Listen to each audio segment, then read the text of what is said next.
Hello everybody, General Discord here, and welcome to a snapshot video. Oh, that's right. It's the first snapshot for Minecraft 1.8. Boom, baby!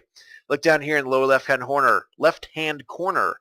This is snapshot 14W02B, the first snapshot of 2014 and the first snapshot for Minecraft 1.8. Very exciting. I've set up a world already right here. Specifically in the snapshot, I didn't want to go into any of my other worlds. Blah blah blah. We don't need to worry about that. Let's go in and take a look at the new stuff that has been added. So far, they've added some interesting things and some tweaks. I just set up this world here. The first thing that you're going to notice in the world as you go out and explore, you're going to notice some new stone variants that are found mostly in mountains, like this mountain range right here. So let's take a look at the three ones that we have. First of all, there's granite, which is this pink one right here. Then there is diorite, which is this sort of this white one. And then andesite, which is this gray one right here. Now, as you can see over here, they just form naturally in the world. The Minecraft wiki says they form in blocks about the same size as coal veins, and you can see here that's pretty accurate right there. Just get it to naturally generating right here. And then we have the andesite right over here. It's a little hard to spot. It looks kind of like gravel. A little bit. It's a little silvery. But those are the three new stone types. Not only are there three new stone types, but there's crafting recipes for each one. What? Say what? You can actually craft all these stones if you can't find them. Amazing.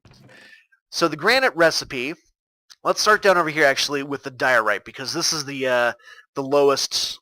It looks like, I guess it's the lowest quality one right here. To get diorite, you can craft 2 cobblestone and 2 nether quartz and get 1 diorite. You need to put it in this checkerboard pattern like that. So that gets you diorite if you haven't gotten any. Then, hello, thank you, you can craft 1 diorite and 1 nether quartz to get granite. Not too shabby, huh? And then to get andesite, you just craft 1 diorite and 1 cobblestone. So I guess the granite is kind of the top of the line stone. It's the best stone there is, I guess. But not only that, not only is there regular forms, there's also polished forms. So you have polished granite right here, polished diorite, and polished andesite. And to get each of those, you just put 4 of the raw stone into a square like that, and you get 4 of the polished one. Nice and easy. It's like the stone bricks recipe. You give 4, you get 4. Not too shabby.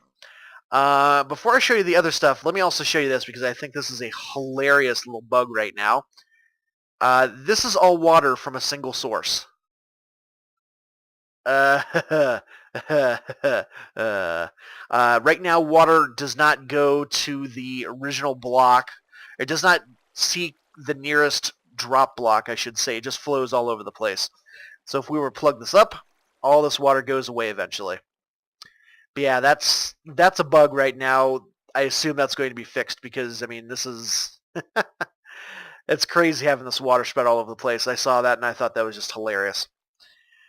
Anyway, back to the good stuff here. Back to the good stuff. There's also been some new recipes added. Some new crafting recipes and a new block. We'll get to that in just a moment here. New crafting recipes. You can now craft mossy stone bricks and chiseled stone bricks. Not too shabby.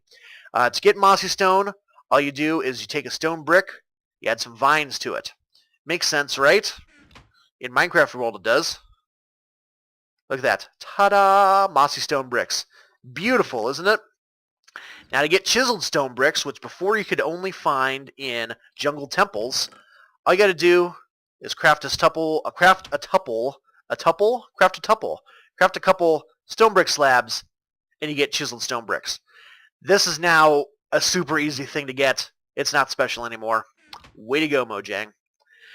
Doors, you can see I'm skipping this green thing here. Doors now give you 3 doors. 6 planks makes 3 doors. And not only that, they stack. Look at that. Look at that. Let's get a stack of doors. Look at that. Look at all those doors there. We're going door crazy. Doors for everyone. Doors for everyone. All for the wilderness here. So many doors I can't even handle them all. What am I doing with all these doors? Why am I throwing these doors on the ground? I don't need them. They stack now. Who needs this many doors? Nobody, that's who. Now, getting to this block right here. This is a slime block, as you see right here. You take 9 slime balls, craft them in a square, and you get a slime block. Now, the slime block is a physics block. It's not like the sand and gravel. It doesn't fall, but if you fall on it, it does some crazy stuff. It bounces you like a trampoline. Watch this. Wow. And the higher you fall from, the higher you'll bounce back up. And the slower you get, the lower and lower you bounce like this until eventually you're just kind of bouncing like that and doing nothing. Mobs do bounce on it as well. This is a neat thing. I don't really see any practical use for it in like a survival map, I suppose, like a survival world or something like that. But in adventure maps, this could be a pretty cool thing. Like parkour maps, this could be a very tricky little challenge to deal with. Pretty neat. Not really practical. You also walk slower across it. If you saw there, you just walk normally here, and then it's a little bit faster than walking on soul sand, I think, but it's still pretty slow. So anyway, those are the major new recipes and new block additions. There's also been some tweaks to some other things. Here, let me show you this in the furnace real quick here. You ever have where you're trying to, cook a couple things and you just run out of fuel and then you lose all the progress on your cooking? Well, no more. Now, if you run out of fuel, the smelting process just stops and waits. So you see we've got a couple pork chops cooking up here. Cooking up nice there. But oh no, I'm not going to have enough fuel to cook all these pork chops. What am I going to do? What am I going to do? I'm going to go hungry now.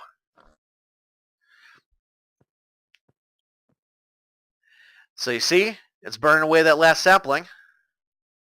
But look at that. The progress bar stays.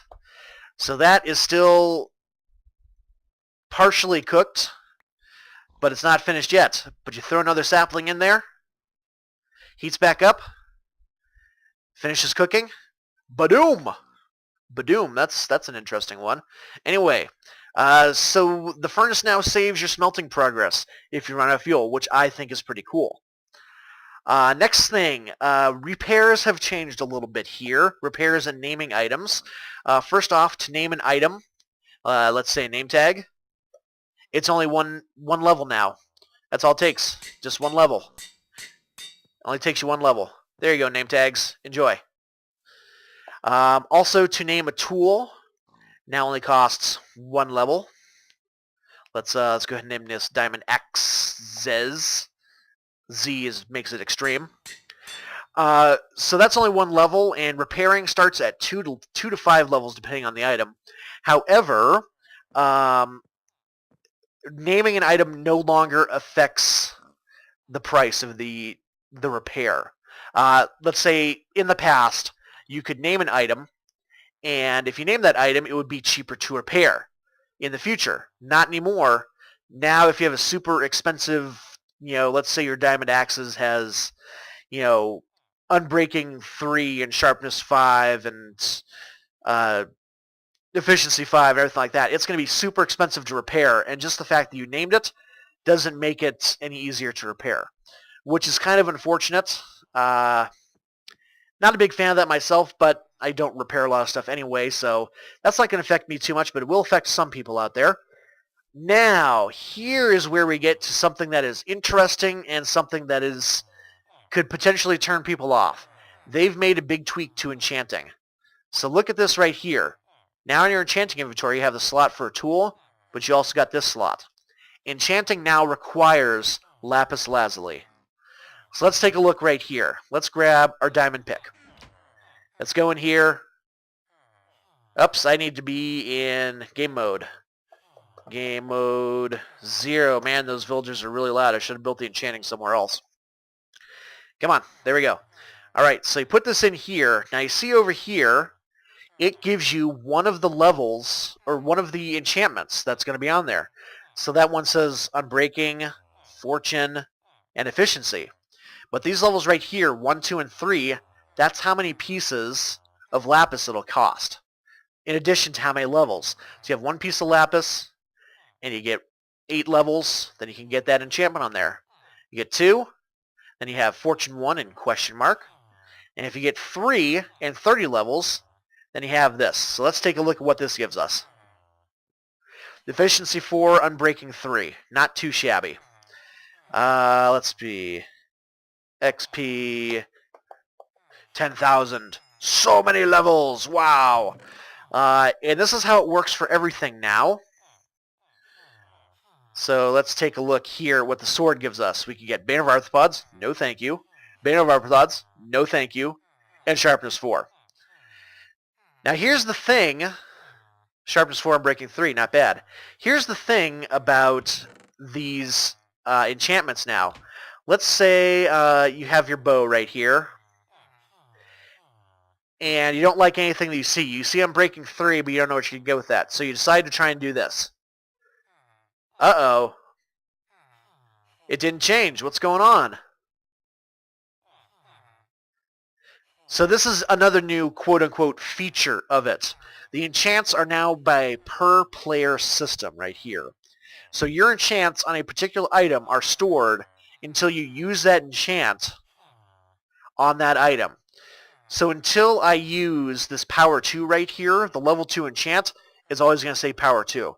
These enchants will be the same no matter how many times you try to do this. It's always going to be the same. And that's just Unbreaking 3 on that bow right there. So that's kind of not an ideal sort of thing. I don't really like that. I don't really like that so much. Let's see if we can get on a fishing rod. Unbreaking 3, Unbreaking, and nothing. Hey, not too bad. Not too bad. So this is definitely a big change in terms of the enchanting system right here. This is a pretty big change. Not only that it requires the lapis to use, but also that you get to see part of the enchant you're going to get, and also that if you don't use up the enchant, then it still is going to stick around for you. Now something I've noticed right here, you see I'm at 71 levels right here. Let's try something like this. So 30 levels, Fortune 2 on a shovel. That's a terrible level 30 enchant, by the way. Fortune 2 on a shovel. No one wants Fortune 2 at all. So that was 30 levels. I only used up 3. I'm at 68 now. Let's do the axe. Let's try it again. So we're at 68 levels. Let's do a level 3 enchant for 30. That's only down to 65 levels. So I don't know if that's a bug or if that's part of the feature now, but that's kind of interesting. Kind of very interesting there. Don't know what's going on with that. So anyway, that is that. Hi, name tags. How you doing? The last major thing that I'm going to touch on, there's a bunch of other changes that have come in there, particularly for adventure mode and all that sort of stuff, and lots of commands. I'm not into that sort of stuff. Over here, we've got a bunch of villagers, as you can see and hear. These guys now all have different professions if you look at them. So first of all, we've got a toolsmith here. The villagers have been given professions, and they now unlock multiple trades to start off with. You know, this guy, you see, he has 2 trades.